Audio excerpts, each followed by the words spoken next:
Hello people and welcome. I'm David and this is Btekt, like a normal tech YouTube channel, but with the best looking visuals I can put together for you. And we give phones away too, courtesy of our sponsors Direct Mobiles. If you want to win a phone, maybe even an XZ3, or you just like the look of my videos, it'd mean a lot to me if you'd subscribe for more, hit that notification bell and smash that like button.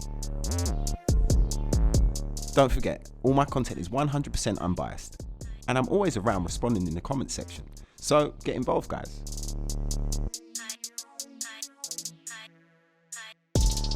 So the Xperia XZ3, it's such a great phone, I've loved living with it. So just before I put my full review together, here's my tips and tricks guide. Okay, first up, anyone who knows this channel knows that I love photography. So the first tip here is how to get into the camera app as fast as possible. By the way, if you haven't already seen my XZ3 camera review, do go check that out.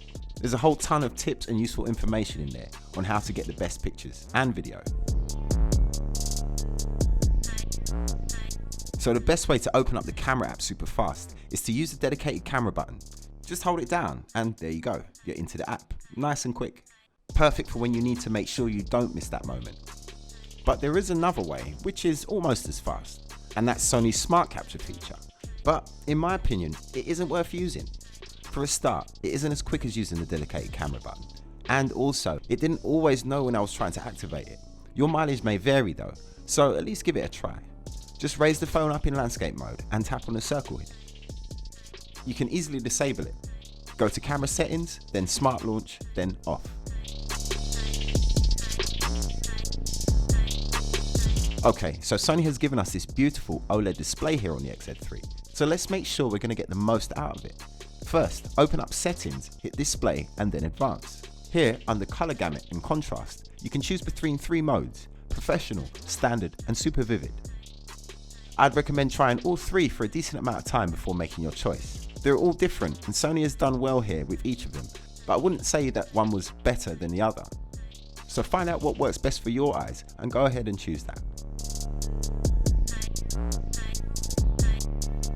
Also, as someone who appreciates the best possible video quality, I definitely like and recommend that you turn video image enhancement on. That will get Sony's X-Reality engine fired up and upgrade all the visuals. Even average looking videos look almost QHD standard, and given that this OLED panel is QHD+, well, it definitely makes sense to get the most out of it. We're going to get into the dynamic vibration mode, battery life enhancements, and loads more cool tips, including the SideSense ones. But just before I go on, don't forget to check out Direct Mobiles. If you're in the market for a new phone, they have over 23 years of award-winning customer service, and probably the highest Trustpilot score of any retailer. They're great guys, and actually, if you like my videos, check out their channel too, and you might hear a familiar voice there. So dynamic vibration mode is great for gaming in my opinion, and worth keeping on for that. For video, it's just a distraction. For music, not so much. It's okay sometimes. You'll have to see what you think about it, but it's important that you know how to control it. For example, you can adjust the levels of vibration here, and if it isn't floating your boat, you can ditch it altogether. I mentioned the dynamic vibration mode is good for gaming, and it is, but there's one thing that is definitely a must for any proper gamer, and that's using the PS4 Remote Play app. It's easy to find in the Google Play Store, and setting up and syncing your PS4 is doable too. What's great is just how well it works. Sony's SideSense works very well, and again, to make sure you're getting the most out of it, I'd recommend the following.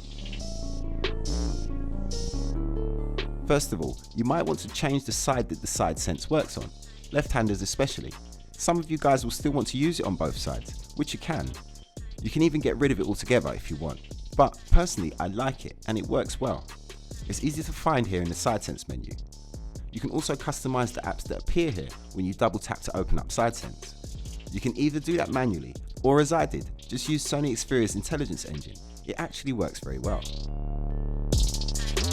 Something else you can see here at the bottom is Onehanded Mode, which is a must given that this phone is, although very elegant, pretty massive too. Just open up SideSense and you'll find it there. Definitely good to know, and you'll be using that on the daily for sure, unless you have incredibly large hands. Another tip here for SideSense, which I love, is this: using your finger or thumb to navigate back. This is so useful, and all you have to do to activate it is go into the SideSense menu and enable Navigate Back.